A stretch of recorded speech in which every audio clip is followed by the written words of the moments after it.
रामपुर नाम के गांव में सुरेश नाम का आदमी अपनी बीवी लता के साथ रहता था। वह अपने खेत में तरह तरह की सब्जियां उगाता था और वही सब्जियां लेकर गांव में बेचता था। एक दिन लता अपने पति से बोली, सुनिए जी, आप गांव में सब्जी बेचते हो, उसमें से हमें कोई मुनाफा नहीं हो रहा है। क्यों ना हम कोई दूसरी तरकीब सोचें। हाँ भाग्यवान, कुछ न कुछ तो सोचना पड़ेगा। ऐसे ही चलता रहा तो एक दिन हमारे खाने के लाले पड़ जाएंगे। क्यों ना मैं आपसे एक बात पूछूं? हाँ पूछो। हम हमारी सब्जियां शहर में जाकर बेचें तो हमें ज्यादा मुनाफा होगा। अरे हाँ, तुम तो बिल्कुल सही कह रही हो। मैं कल से सारी सब्जियां शहर में बेचने ले जाऊंगा। चलो अब खाना खा के सो जाओ, सुबह जल्दी भी जाना है तुम्हें। वो दोनों खाना खाकर सो जाते हैं। अगले दिन सुरेश सब्जियां बेचने शहर चला जाता है। सब्जी ले लो, ताजी ताजी सब्जियां ले लो। अरे सब्जी ले लो, ताजी ताजी सब्जियां। अब सुरेश के पास बहुत सारी भीड़ इकट्ठा होने लगी। सुरेश जल्दी जल्दी सारी सब्जी बेच देता है।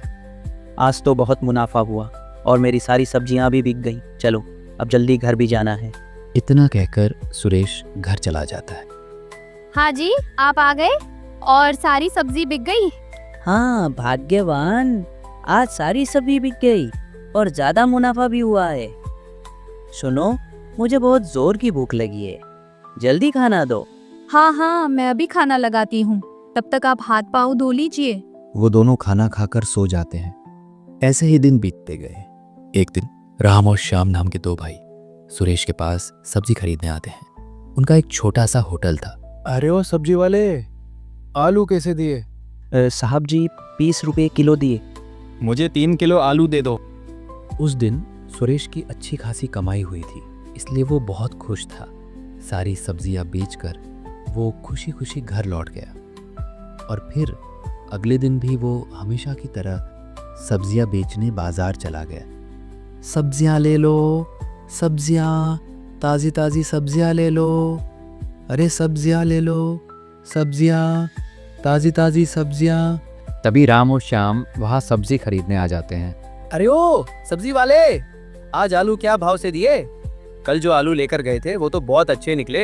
हमारा गांव के पास एक होटल है, वहाँ हमें हर रोज कम से कम 20 किलो आलू चाहिए। क्या तुम हर रोज दे सकते हो?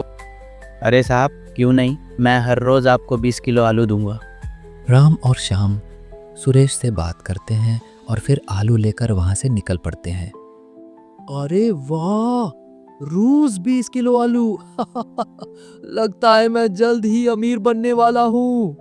दूसरे दिन सुरेश राम और श्याम के होटल पर जाकर 20 किलो आलू देकर आता था और बाकी की सब्जियां शहर में बेचता था।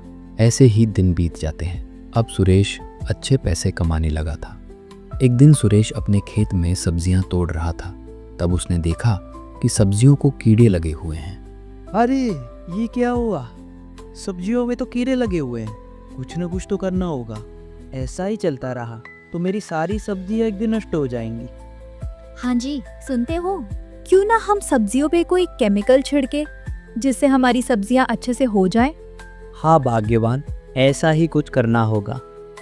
सुरेश गांव में जाकर जहरीले केमिकल खरीद लेता है और जल्दी जल्दी में सब्जियों पर केमिकल छिड़क देता है और राम और श्याम के होटल पर सब्जी देकर आता है। अब ऐसे ही कुछ दिन चलता रहा। राम और श्याम को सब्जियां पसंद नहीं आ रही थी। ऐसे ही एक दिन सुरेश सब्जियां लेकर होटल पर आता है। अरे सुरेश, हमें आपकी सब्जियां कुछ ठीक नहीं लग रही। कोई परेशानी है क्या? अगर ऐसा कुछ हो तो हमें बताओ। अरे साहब, ऐसी कोई बात नहीं, आप बेफिक्र हो जाइए, बहुत अच्छी सब्जियां हैं मेरी। फिर भी सुरेश अपने सब्जियों पर केमिकल छिड़क रहा था। अब सारे ग्राहक सुरेश से शिकायत करने लगे। अरे सुरेश, तुम्हारी सब्जियां खाने से पेट में बहुत दर्द होने लगा है। अरे साहब, ऐसा कैसे हो सकता है? सब्जियों से भला किसी का पेट दर्द करता है? आप किसी अच्छे डॉक्टर को दिखाइए। ऐसा कहकर सुरेश ग्राहकों की बात को टाल देता है। सुरेश पूरी तरह लालच में आ गया था। ज्यादा मुनाफे के लिए सुरेश खेत में केमिकल छिड़कना बंद ही नहीं कर रहा था। अब सारे लोग बीमार पड़ने लगे थे। शाम को सुरेश पर शक होने लगा। एक दिन शाम राम से, अरे राम, मुझे लगता है ये सुरेश ज़रूर सब्जियों पर कुछ केमिकल छिड़कता है। मुझे कुछ तो गड़बड़ लग रही है। हाँ भाई, मुझे भी कुछ ऐसा ही लग रहा है। पर हम सुरेश से बोलने जाएं तो वो हमारी सुनता ही नहीं। अब हमें सुरेश पर कड़ी नज़र रखनी चाहिए। अब वे दोनों सुरेश पर कड़ी नजर रखने लगते हैं। एक दिन राम अचानक सुरेश के खेत में जाता है और सुरेश को जहरीला केमिकल छिड़कते हुए पकड़ लेता है। सुरेश राम को अचानक सामने देखकर डर जाता है। अच्छा, तो ये बात है। इसी केमिकल की वजह से लोग बीमार पड़ रहे हैं। सुरेश, तुमने अच्छा नहीं किया। साहब जी, मुझे माफ़ कर दीजिए। मैंने तो सिर्फ सब्जियों पर लगे कीड़े मारने के लिए इसका उपयोग किया था। मुझे माफ़ कर दो साहब, मैं आगे से ऐसा नहीं करूँगा। नहीं सुरेश, जब हम तुमसे पूछते थे तब तुम हमारी बात टाल देते थे। अब मैं ये सारी बात सबको बताऊंगा। और हाँ, कल से हमारे होटल पर सब्जियां देने की कोई ज़रूरत नहीं है। राम अब सभी लोगों को ये बात बता देता है। उस दिन से सुरेश से कोई सब्जियां नहीं खरीदता था। अब सुरेश और उसकी पत्नी लता को अपनी गलती का एहसास होता है। अब वे दोनों बहुत दुखी हो जाते हैं। सीख, कभी किसी चीज का लालच नहीं करना चाहिए। लालच बहुत बुरी चीज है।